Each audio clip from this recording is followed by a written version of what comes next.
Do you ever wonder how we let such clever everyday cooking tricks fade into history? These simple kitchen habits once saved time, stretched meals, and made even the plainest food feel like home. What changed? And why did we stop passing them down?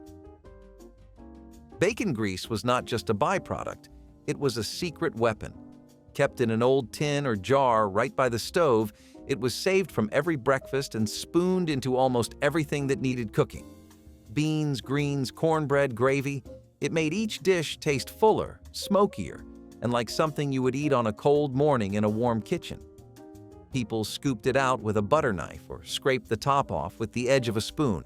It sat solid at room temperature, waiting for the next pot to start sizzling. Some folks filtered it through cheesecloth to keep out the burned bits. Others just poured it straight in. It stretched flavor when meat was scarce, added richness when butter was too pricey, and gave food that unmistakable edge only pork fat can provide. Even vegetables cooked in bacon grease felt like comfort food. It was the kind of kitchen habit that passed down quietly. No one taught you. You just saw your mother do it, and then one day you did it too. The tin stayed full, the dishes stayed hearty, and every meal had that smoky depth that no bottle or bouillon cube could ever match.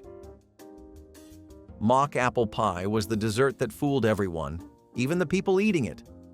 Made famous during the Great Depression but still whispered about in the 1970s, this pie used no apples at all. Just Ritz crackers, sugar, lemon juice, and spices layered under a flaky crust. The crackers, once baked in that sweet spiced syrup, turned soft and tender like real cooked fruit. Cinnamon and nutmeg did the heavy lifting. A bit of cream of tartar added tang and brightness. And when you sliced into it, it looked and tasted like the real thing, warm, gooey, and wrapped in a golden shell. Some people made it because apples were too expensive. Others made it just to see if their guests could tell the difference. Most could not. It was a pie built on ingenuity, illusion, and pure kitchen theater. Served with whipped cream or just on its own, it became one of those dishes you talked about long after the plates were cleared. Not every trick recipe earned a place at the table more than once. But this one? This one kept coming back, generation after generation. It proved that what mattered most was taste, not the ingredient list. Stretching meat was a survival skill, not a compromise. In 70s kitchens, a single pound of ground beef had to feed a whole family, and this trick made it happen. Mix it with rolled oats or breadcrumbs, a splash of milk, a pinch of salt, and suddenly you had meatloaf, meatballs, or patties that could go the distance. The oats softened while cooking and held everything together. The breadcrumbs soaked up flavor. Either way, you ended up with something that felt complete. It was a way to make meat go further without making dinner feel thin. No one at the table needed to know how much filler went in, because if it was seasoned right, it tasted just fine. Sometimes there were onions or eggs or chopped vegetables mixed in too. These were meals that lived in metal loaf pans, church cookbooks, and the memory of school lunch trays. They were cheap, they were filling, and they worked. Families that could not afford extra meat found a way to make do without skipping a beat. That was the point. Not to make it fancy, but to make it last. And this little trick made sure you always had enough to go around. Boiling cake batter on the stove might sound strange today, but it was a common step in many old recipes. It was especially popular in homes where oven space was limited or kitchens got too hot in summer. The process started with heating butter, water, sugar, and cocoa, or sometimes spice, in a saucepan. Once it bubbled, you took it off the heat and stirred in flour, eggs, and baking soda. The result? A smooth, shiny batter that baked into cakes with a dense, moist crumb and a texture somewhere between fudge and sponge. These were not airy birthday cakes. These were rich, reliable tray bakes made to be sliced into squares and wrapped in wax paper for school lunches. The stovetop step made the flavors blend deeper, especially in chocolate versions. It also saved time. No need for a mixer or multiple bowls. You made it all in one pot. Some versions doubled as brownie recipes. Others used leftover coffee or fruit preserves for extra depth. But they all shared the same start: a pot on the stove and a wooden spoon. These cakes may have come from necessity, but they earned their place on every table they touched. Before refrigerators were truly reliable in every home, people had tricks to keep milk from turning sour, and one of the simplest was a pinch of baking soda. Just a light sprinkle into the bottle helped neutralize acidity and slowed down the spoiling process. It was not a perfect fix, but it bought you an extra day or two, and sometimes that was all you needed. You could pour milk over cereal, stir it into coffee, or use it for baking without worrying about a sour edge. Housewives passed the tip down like folklore. Some swore by it, others used it only in a pinch, but everyone knew about it. You kept baking soda near the sink, near the fridge, and often near the milk. It worked in a quiet way. No fanfare, no flavor change, just one less thing to throw out. And when milk was expensive or hard to get, saving even half a bottle mattered. The 70s may have had better refrigeration than decades before, but old habits died hard, especially the ones that still worked. And this tiny kitchen science experiment kept a lot of breakfasts, recipes, and cups of coffee from going to waste. There was something oddly indulgent about pouring hot coffee over day-old cake. It was not just about softening a dry crumb, it was about turning a leftover into a little bit of luxury. You took a slice of pound cake, maybe a piece of cornbread, or even the last bit of chocolate sheet cake, and set it in a shallow bowl. Then you poured strong hot coffee right over the top. The cake soaked it in like a sponge, turning soft and warm, with a bitter edge that balanced the sweetness. It became a cross between breakfast and dessert, often eaten quietly in the morning or late at night when no one else was around. You did not need frosting. You did not need ice cream, just a fork and a moment. Some people added cream or sugar to the coffee before pouring. Others kept it black and sharp. It was a thrifty move, sure, but it also felt like a ritual, like something you learned by watching someone else do it, maybe with tired eyes and a quiet kitchen. Not every trick is about flash. Some are about comfort, and this one brought it, one warm bite at a time. Mashed potatoes had a second life in 70s kitchens, and it came in the form of pancakes. Cold leftovers were mixed with a bit of flour, sometimes an egg, maybe some chopped onion or shredded cheese, and fried until golden brown on both sides. They were crispy on the outside, soft in the middle, and tasted like a cross between a hash brown and a fritter. You did not need much oil, just a hot skillet and a little time. These pancakes showed up at breakfast, lunch, and dinner, depending on what else was in the fridge. Some were served with applesauce or sour cream, others were eaten plain, straight from the pan. They made something ordinary feel a little special, and they kept leftovers from feeling like a chore. That was the genius of it.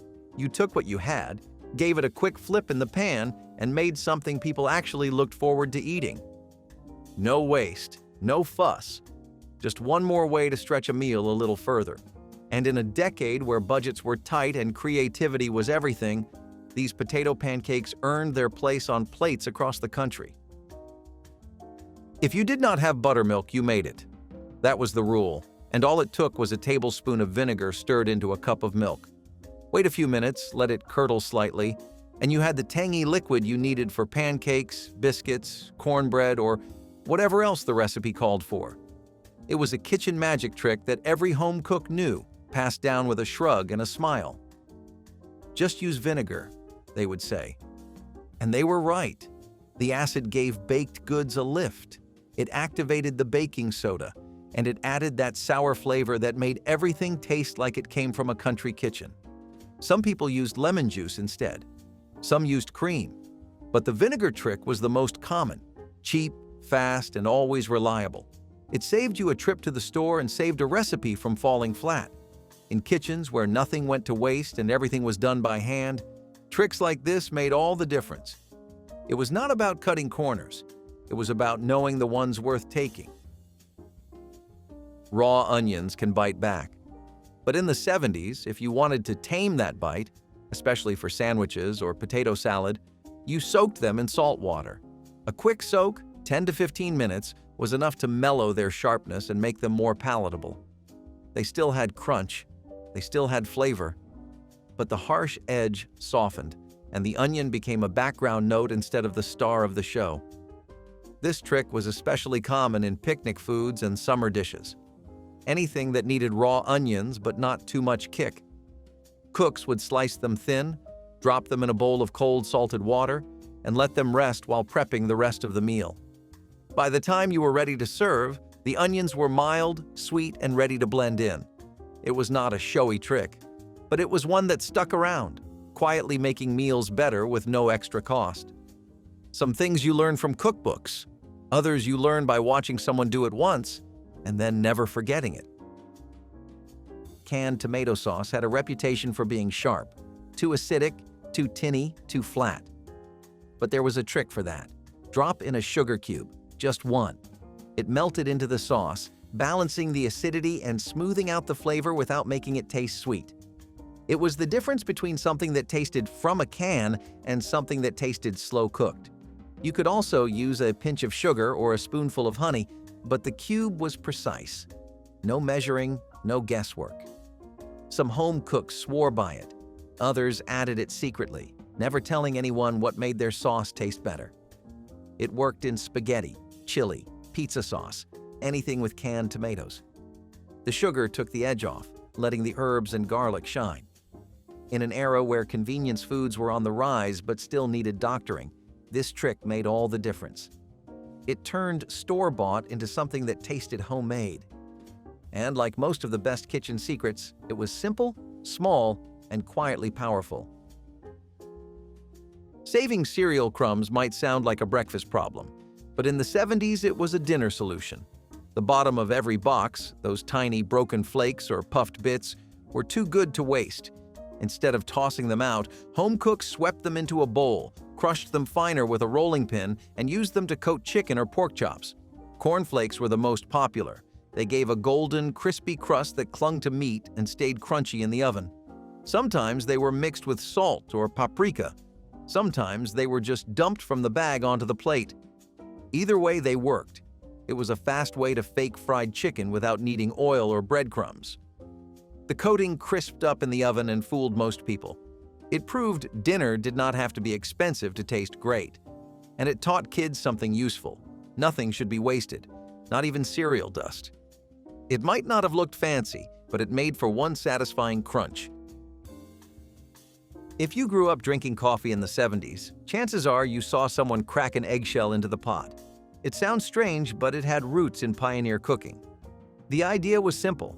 When you boiled coffee, especially in a percolator, it could get harsh. A crushed eggshell helped mellow the bitterness.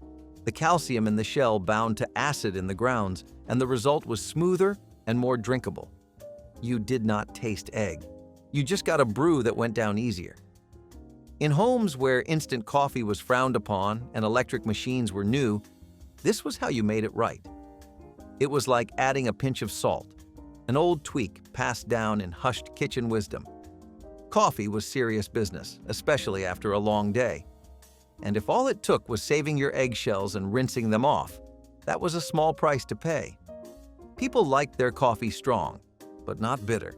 This was how they got it just right. Stale bread was not the end of the story.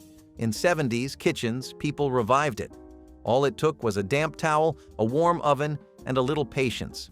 Wrap the loaf, set it on the rack, and give it 10 minutes. The crust would soften, the inside would rehydrate, and suddenly, what looked like garbage was good as new. This trick worked best on French bread or sandwich loaves. Kids came home to what smelled like fresh-baked bread, never realizing it was yesterday's leftovers. No one needed to buy new bread if they had 5 minutes and a dish towel. It was part thrift, part cleverness. You might slice it for sandwiches, toast, or cube it for stuffing. But first, you gave it a second chance.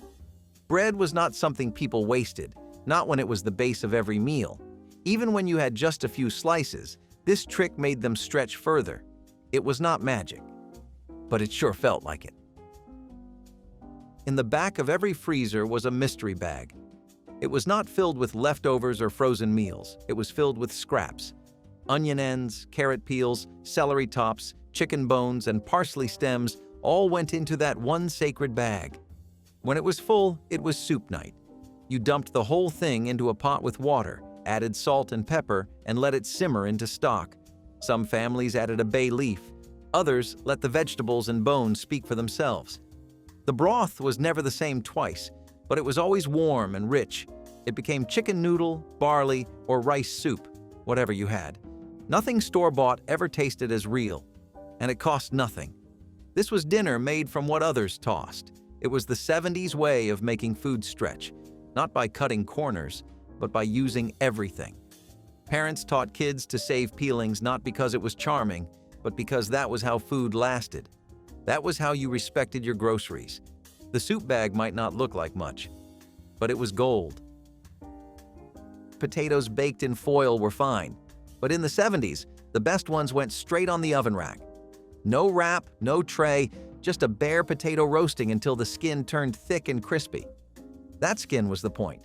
It was chewy, flavorful, and strong enough to hold sour cream or cheese. The inside stayed fluffy, but the outside had bite. It was rustic, honest, and simple. Sometimes you topped it with chili or beef stew. Other times, just margarine. Baked potatoes were cheap and filling. You could make 5 and call it dinner, but only if you baked them right. That meant no foil. Just salt, maybe oil, and a hot oven. These were not microwaved shortcuts. These were real potatoes, cooked the way your parents and their parents did it. One bite into that skin, and you understood exactly why. Popcorn before microwaves meant a pan on the stove or a paper bag in the oven. And in the 70s, that brown bag trick was a hit. You poured in kernels, added oil, folded the top, and set it in the oven. Soon the bag puffed, and the smell of corn filled the kitchen. No machines, no air poppers, just a lunch bag doing double duty. It was budget-friendly, clean, and fun. Kids listened for the first pop and counted the seconds. Once it slowed, the bag came out, hot, a little oily, and ready to rip open. Salt went in, maybe butter, and the whole thing was shaken and shared. Sometimes it stayed in the bag. Sometimes it went into a big bowl. Either way, it was perfect, and it cost just cents. That was 70s snacking, smart and satisfying. Simmering apples with cinnamon was as close to a scented candle as most homes got. But in the 70s, it was not about fragrance. It was about using what you had. A few apples too soft to eat, a splash of water, a little sugar, and cinnamon went into the pot. As it simmered, the house filled with the smell of something warm and familiar. It was fall in a saucepan. You could mash it into applesauce, spoon it over toast, or eat it as dessert. It felt like a treat without effort or extra money. Sometimes clove or nutmeg got added. Other times it stayed plain. Either way, it did 2 jobs. It used up aging fruit and made the house smell like baking. That kind of trick was gold. It was not about impressing anyone. It was about comfort, thrift, and turning scraps into something special. The smell alone made it worth it. But the taste? That sealed the deal. You did not need fancy tools to bake in the 70s. No pastry cutter? Grab a fork. Cutting butter into flour was key for pie crusts, biscuits, and dumplings. A fork worked fine if you pressed with the tines and used the edges like blades. It took longer and hurt your wrist, but it worked. Flaky layers, cold butter, and dough that came together just right. It was not about speed. It was about precision. People knew what texture to look for and when to stop. The fork was enough. Some used 2 knives. Others stuck with a fork and steady hands. The idea was to keep butter cold and flour dry until the last second. And when it came together, the results were magic. The crust cracked, the biscuits rose, and no one asked what tool you used. They just asked for seconds. That was the real test. When the soup pot was barely full and bellies were still empty, you cracked in an egg. That was the 70s version of a protein boost. Simple, affordable, and surprisingly filling. This had roots in Asian and European cooking, but it caught on in lean American kitchens. You whisked an egg, poured it into simmering broth, and watched it bloom into ribbons. It was fast, it was hearty, and it made a bowl of soup feel like a full meal. People did it in tomato soup, chicken broth, even vegetable stew. You did not need meat if you had 1 egg and a pot. It added texture, it added body, and it added staying power to meals that felt too light. This was not for show. It was survival with a bit of style. Kids watched it swirl. Parents knew it bought them a few more hours of full stomachs. Just one egg could stretch dinner. And in the 70s, that meant everything.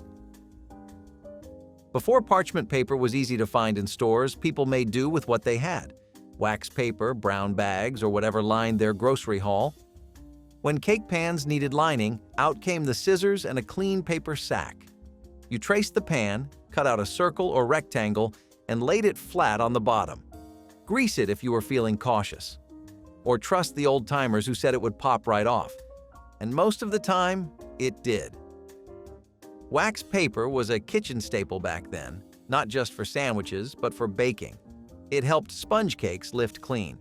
It kept banana bread from sticking, and it let you pretend, just a little, that you were a pro.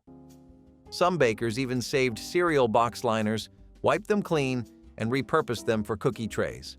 Waste not, want not. That was the rule. These liners did not look pretty, but they worked. And that was what mattered. The 70s were full of little tricks like this, clever, practical, and born out of necessity. You might not see them in today's cookbooks, but the people who grew up with them, they never forgot. Southern kitchens had a quiet trick for making dried beans cook faster and come out creamier. Just add a teaspoon of baking soda. It sounded like science fiction at the time, but it worked like a charm. You soaked your beans overnight, yes, but the baking soda softened the outer skin and made the simmering go quicker the next day. Pinto beans, black-eyed peas, navy beans, all of them got the same treatment. The result? Tender beans that fell apart in your mouth, not on your spoon. It was a dinner base that showed up in everything from chili to red beans and rice. The trick also helped with digestion, though people did not always talk about that part. And since dried beans were one of the most affordable proteins on the shelf, anything that made them easier was worth remembering. Families planned their meals around them, and when meat was scarce or too expensive, beans stepped up. Add a slice of cornbread or a scoop of white rice and you had something that felt complete. It was not flashy, but it fed you right. And in the 70s, that was what good food meant. Pickle juice was never just for pouring down the sink. In 70s kitchens, it became a briny marinade for hard-boiled eggs, a trick passed down on farms and found in old family lunchboxes. You peeled your eggs, packed them into a jar, and poured the leftover pickle brine right over the top. A few days later, those plain eggs were punchy, salty, and full of flavor. They turned pink if you used beet brine, yellow with turmeric, and stayed pale green if they came from dill. But whatever the color, the taste was always bold. They showed up in deviled eggs, egg salads, or just straight out of the jar with a fork.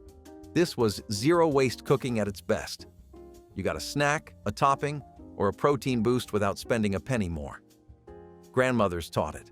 Fathers packed it. Kids grew up thinking it was normal to see a mason jar of glowing eggs in the fridge. And maybe it was. Back then, nothing was wasted. Not even the salty water left behind by pickles. That kind of kitchen wisdom is hard to find now, but it sure tasted good while it lasted. Ice cube trays were not just for water. In the 70s, they were also for saving summer. If you had a backyard garden or even just a few pots on the windowsill, you knew the joy and the panic of too many herbs all at once. Basil, parsley, chives, dill, they came fast and furious. But someone smart figured out how to chop them, mix them with a little water or oil, and freeze them in cubes. Pop one out midwinter, toss it in a soup or pan, and suddenly your kitchen smelled like July. It was a tiny act of planning ahead that paid off months later. This trick stretched your harvest, saved you a trip to the store, and brought real flavor to dishes long after the garden went cold. Back then, store-bought herbs were expensive and often wilted by the time you got home. But a cube of frozen oregano? That was gold. You did not need labels. Just a glance and a whiff told you what was inside. These trays lived in freezers next to casseroles and stock bags, quietly waiting to make something better. They were the secret ingredient behind a lot of "how did you make this taste so fresh?" dinners. Making a good salad dressing used to be a kind of kitchen chemistry. Before plastic bottles filled supermarket shelves, people mixed their own, and one simple trick made all the difference. You dissolved your salt in the oil first. Not the vinegar, not the lemon juice, the oil. That way, the seasoning spread evenly and did not settle into gritty clumps at the bottom of the jar. It was a quiet little method that made vinaigrettes smoother, brighter, and more balanced. People shook up their dressings in old jelly jars or glass bottles, added a clove of garlic or pinch of sugar, and poured them over crisp greens or sliced tomatoes. In the 70s, salad was becoming more than just iceberg lettuce with Thousand Island. Home cooks started playing with bitter greens, fresh herbs, and sharper vinaigrettes. But none of it worked without balance. That tiny act, stirring the salt into the oil before anything else, was what gave those homemade dressings their edge. You did not need a blender or store-bought mix, just a steady hand, a spoon, and an understanding of what worked. Once you tried it, you never went back. Before TikTok made it trendy, grandmas already knew the secret to fast biscuit dough: grate your butter. Cold, hard butter was hard to cut into flour, especially if you were short on time or tools. But if you used a box grater, those thin curls of butter spread evenly through the flour like little pockets of gold. As the biscuits baked, the butter melted just enough to puff up the dough, giving it flaky layers and soft insides. You did not need a pastry cutter. You just needed a little planning and a grater. Some cooks kept butter in the freezer just for this purpose. It worked for pie crusts, dumplings, and even scones. The texture was unbeatable. Biscuits came out tall and proud, with golden tops and steam rising the moment you cracked them open. Served with gravy, jam, or plain butter, they disappeared fast. It was a humble trick, but it made you feel like a pro. In kitchens where everything was done by hand and every shortcut mattered, this was one worth remembering. And no one needed a viral video to know it worked. Powdered milk was not anyone's first choice, but when the real thing ran out, it was a lifesaver in the baking aisle. Cakes, muffins, and pancakes needed milk for texture, tenderness, and lift. So when that gallon in the fridge went empty and payday was still a few days off, you pulled out the box, a scoop of powder, a little water, and you had something close enough to work with. It did not taste great on its own, but inside a recipe, it passed the test. School bake sales, church potlucks, birthday cupcakes, they all ran smoother because of it. Powdered milk had a long shelf life, did not spoil, and was cheap. Families stocked it in case of emergencies, but it often became part of the routine. It helped butter stretch further, smoothed out gravies, and even showed up in scrambled eggs. No one bragged about using it, but no one turned down the brownies either. That was the thing about 70s kitchens. People made do, and sometimes that meant working a little baking magic with whatever was in the back of the cabinet. Powdered milk may not have tasted like much, but it got the job done. Before insulated carriers and thermal bags, newspaper was the dinner wrap of choice. If you were taking a casserole to a neighbor or church potluck, you wrapped the hot dish in layers of newspaper to keep it warm on the journey. Folded tight, it trapped heat surprisingly well. You might throw a towel around it too, but the paper did the heavy lifting. It was a trick born out of practicality. Cheap, available, and recyclable. You did not need anything fancy, just yesterday's headlines and a little bit of string. People used it for lasagnas, scalloped potatoes, baked ziti, or any dish that traveled well and needed to stay hot. When you showed up with a bundle wrapped in the sports section, people knew you came prepared. The casserole would still be steaming when it hit the buffet table. It was not pretty, but it worked. And that was the story of a lot of 70s cooking. Do what you can with what you have. That mindset carried meals, families, and friendships. And for a lot of folks, that old stack of newspaper meant someone cared enough to cook and bring it hot.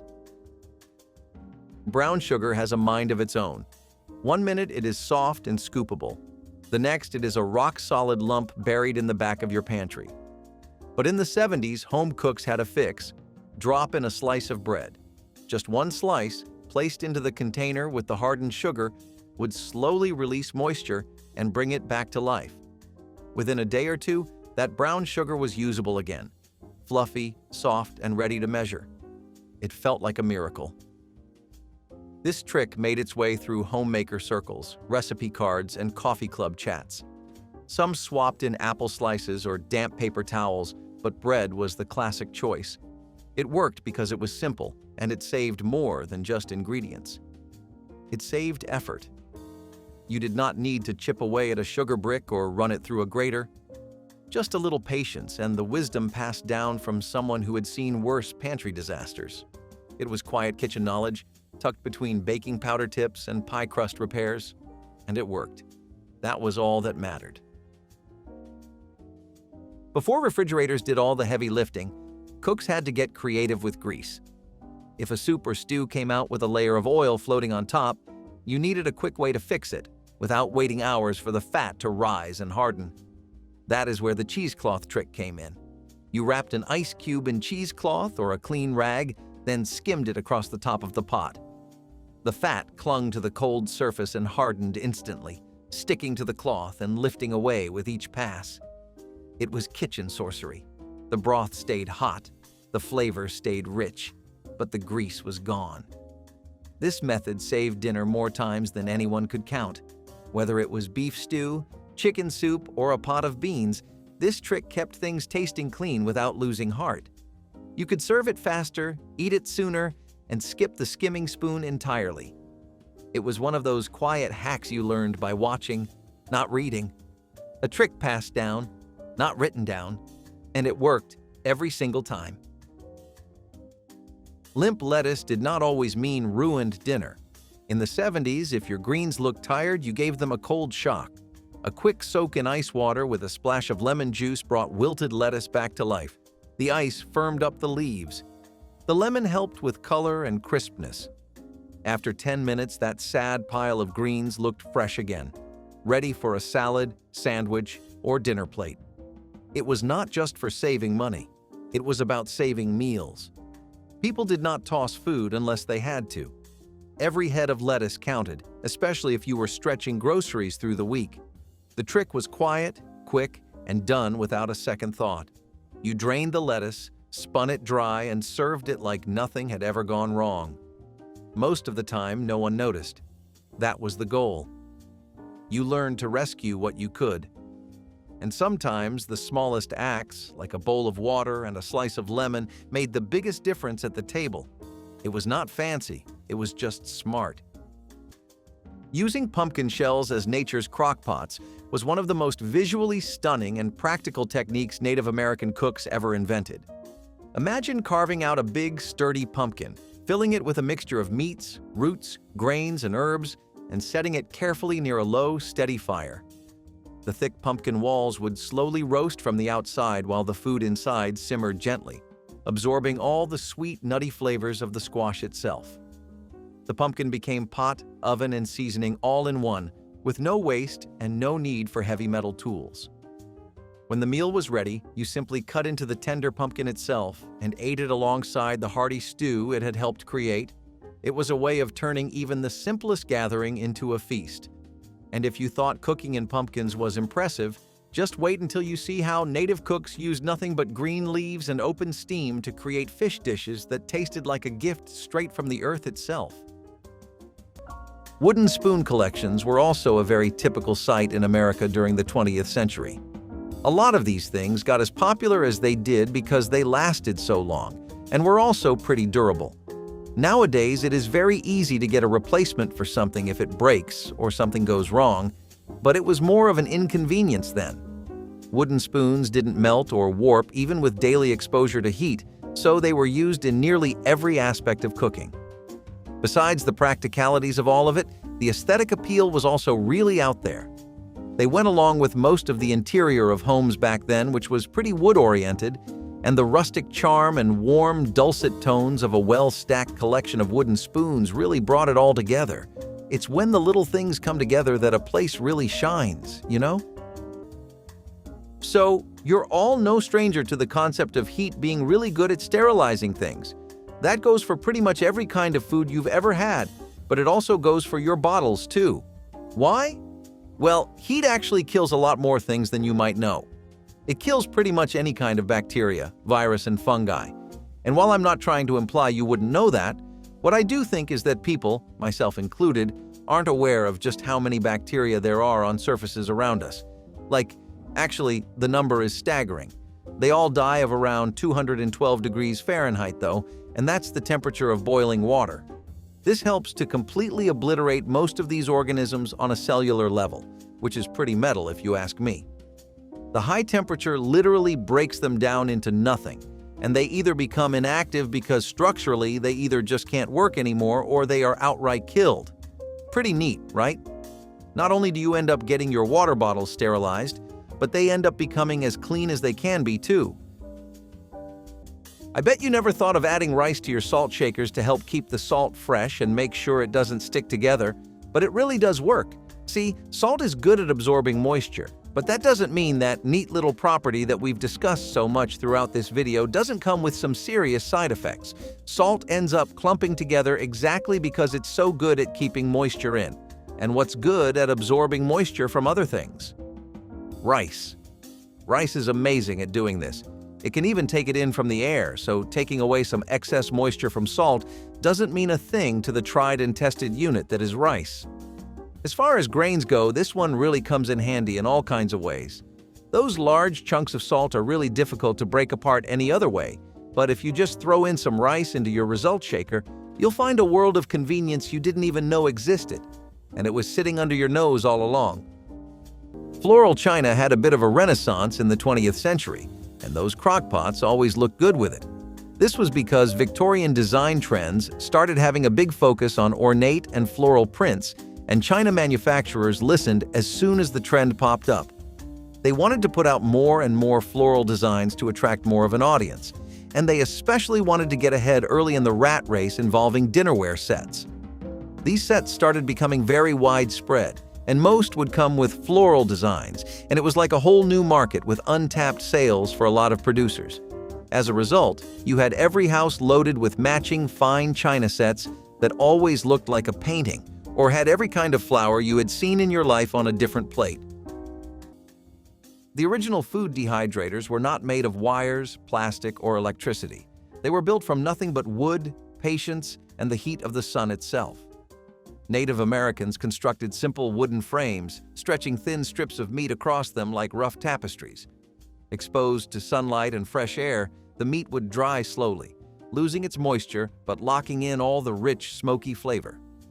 Sometimes the process was sped up by adding a small, smoldering fire nearby, helping to drive off insects and give the meat an even deeper taste.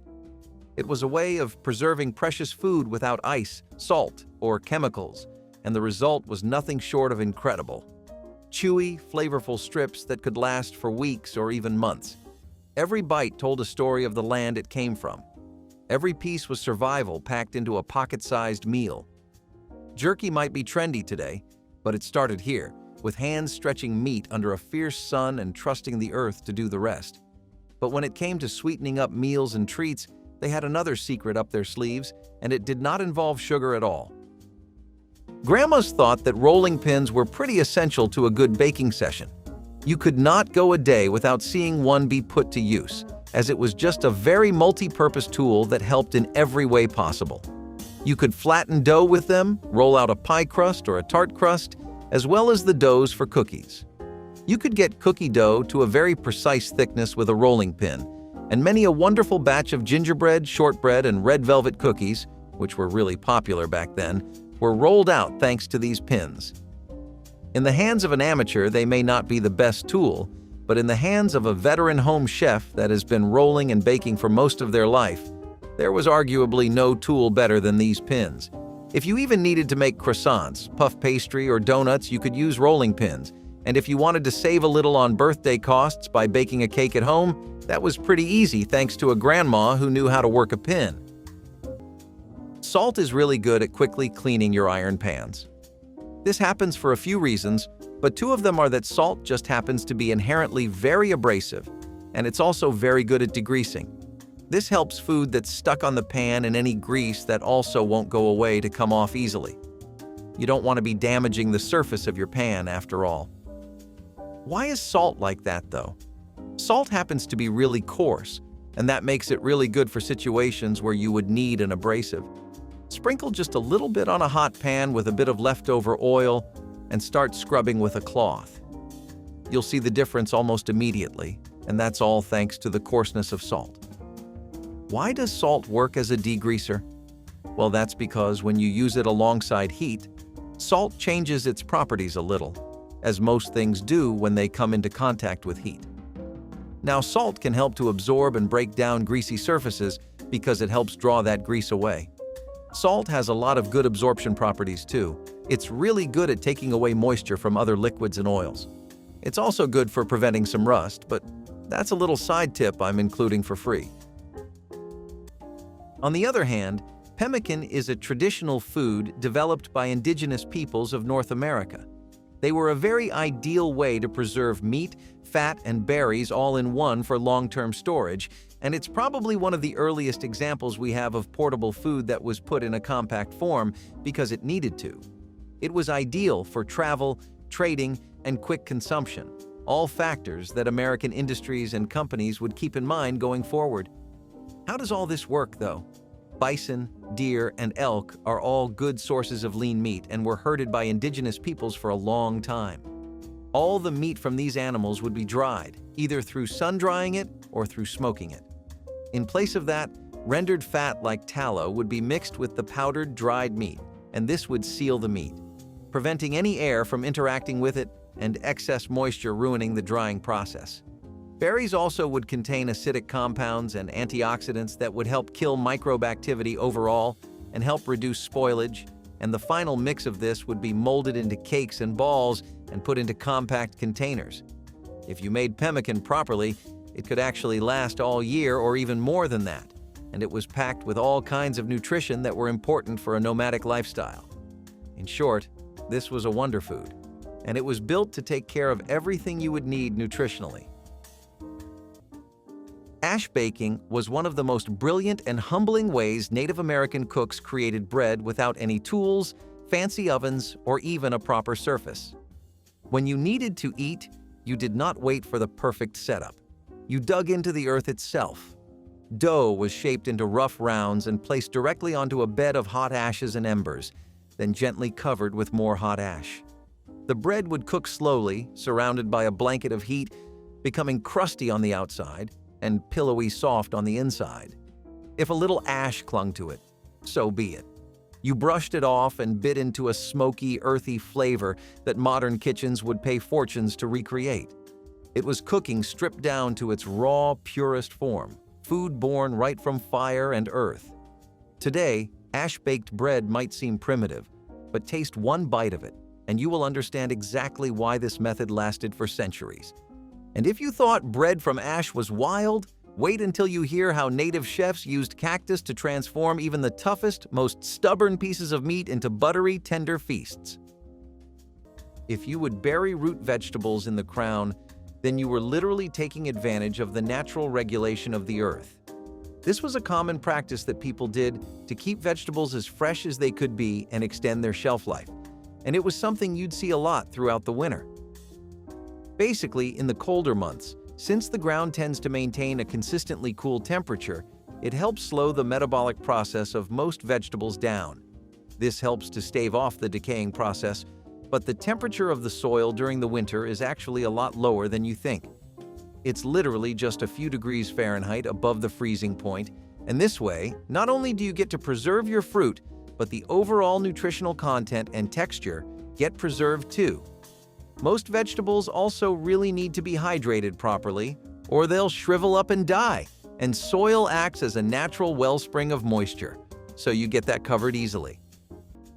The trick of smoking corn husks for deep, sweet flavor might sound simple today, but it was revolutionary in the world of ancient cooking. Corn was life to many native communities, not just a crop, but a living gift. Every part of it was precious, especially the husks. By soaking them lightly and laying them over hot coals or wrapping food inside them, cooks could infuse whatever they were making with a smoky, sweet richness that no wood or spice could ever truly replace. Smoking corn husks became a way to turn plain dishes into something sacred, layering that faint sweetness into meats, vegetables, even simple bread. It was an invisible ingredient, a secret handshake between the land and the plate. Today, a few high-end restaurants still use this trick, usually without telling you, because the result feels so natural, so impossibly rich, that diners are left wondering what kind of sorcery they have just eaten. But corn was not the only plant they turned to for hidden flavor and power. If you knew where to look, even the tallest pine trees offered a secret recipe for survival. String is actually really good, not just for slicing your cake and your desserts, but for stringing up and trussing your poultry too. It helps keep the bird in a compact and even shape, which, as you may have obviously guessed, helps ensure that the bird cooks evenly too. Trussing your poultry with string helps to make sure that the bird is cooking evenly because of the fact that it helps maintain the overall shape of the bird. The legs and wings stay close to the body instead of away, and this helps the heat travel overall a lot more easily throughout the bird. You get uniform cooking this way, which is always better as opposed to, well, ununiform cooking. The poultry really keeps its moisture too, which is always good because, let's be honest, nobody likes eating a dry bird. The tight packaging helps to make sure the moisture doesn't get away, and the meat overall stays a lot more tender and juicy. Trussing also has an unexpected benefit, but since the body stays tighter and more together, the presentation ends up looking better too. This is a part of why trussing your bird around Thanksgiving became such a massively practiced hobby across the United States. After all, when the occasion is special, you don't just want to make a good bird, you want to make it look pretty sitting there with all the toppings too. Then there's the stuffing, which always tends to kill everyone's vibe when it overflows. The aesthetic appeal of the bird, combined with how it just overall cooks a lot better and stays more crispy too thanks to the even baking, means that there's almost never a reason not to truss your bird.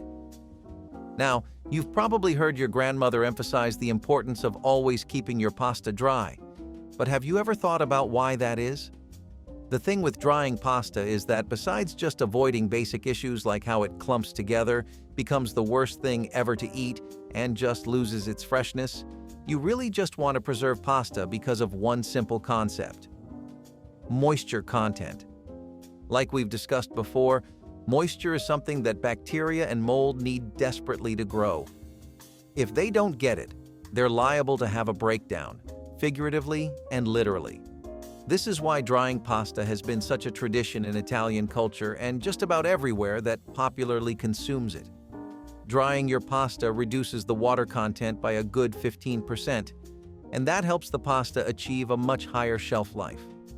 I'm talking months, and if you really know how to preserve, then even years. Don't believe me? Trust me, there's an Italian on YouTube with an essay on it. Pine needle broth was one of the forgotten miracle foods of early America, a natural tonic hiding in plain sight. At a time when vitamin deficiencies could mean life or death, Native American healers knew that boiling fresh green pine needles would release a flood of nutrients, especially vitamin C. It was not just medicine, it was survival in a cup. The flavor was bright, almost citrusy, with a faint earthy bitterness that made you feel stronger just breathing it in. Families would drink pine needle broth during harsh winters, through long hunting trips, and whenever sickness crept too close. In many ways, it was the original energy drink, long before anyone ever dreamed of cans and chemicals. Modern science eventually caught up and confirmed what traditional cooks already knew. The forest was its own pharmacy, if you knew where to look. And the best part? It took almost nothing to make. Just water, heat, and a handful of needles plucked with respect from a living tree. But sometimes, even when no pot or pan was available, native chefs found a way to cook hearty, life-saving meals using nothing but stones, fire, and ancient ingenuity. Pine needle broth was one of the forgotten miracle foods of early America, a natural tonic hiding in plain sight. At a time when vitamin deficiencies could mean life or death, Native American healers knew that boiling fresh green pine needles would release a flood of nutrients, especially vitamin C. It was not just medicine, it was survival in a cup. The flavor was bright, almost citrusy, with a faint earthy bitterness that made you feel stronger just breathing it in. Families would drink pine needle broth during harsh winters, through long hunting trips, and whenever sickness crept too close.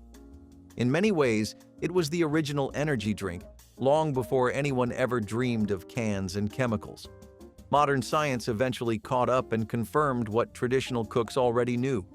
The forest was its own pharmacy, if you knew where to look. And the best part? It took almost nothing to make. Just water, heat, and a handful of needles plucked with respect from a living tree. But sometimes, even when no pot or pan was available, native chefs found a way to cook hearty, life-saving meals using nothing but stones, fire, and ancient ingenuity. Pre-freezing pies really helps before you delve deep into that baking rabbit hole, and it's for two reasons. You get a much flakier crust, which I'm assuming is something you want, and the fillings also stay really even, which I know you want. So, there are some sciencey reasons behind why this happens, and we'll definitely be getting into them. But if you're here for the too long, didn't read the version, then basically, moisture control, temperature regulation, and it helps keep the fat. Now, for the actual explanation. So, pie dough has a lot of cold fat, and that's what helps make that really flaky texture in the first place. Pre-freezing helps to solidify that fact and make sure the fat remains as solid as it can be, and the fat hopefully maintains its structure too. Plus, when you usually bake a pie without freezing it, the soft, soggy, and moist filling can keep the bottom crust really soggy. And this is a problem because you always want a firm base for your pie. The cold temperature of a pie that's been pre-frozen is an entirely different ballgame, though. This helps slow the process down in the oven, and overall, the fat at the bottom of the dough solidifies before the filling has a chance to soften it up. The filling itself is also getting more set and firm, and that's because being frozen helps keep it in a solid state, which helps make sure that it cooks more evenly. So, just a small trip in the freezer can give your pie the pick-me-up it needed, huh? So, this one might take you for a spin, and I'm not sure if most of you would even be familiar with the concept. Potting your butter is a pretty historical technique, but not one that's especially popular in United States history or culture. The idea this time around is to take something like a jar or a crock and store your butter in that, and then cover it with a generous layer of clarified fat. This can either be lard or the clarified fat that comes from the butter itself, but the reason for doing this is that the layer acts as a seal.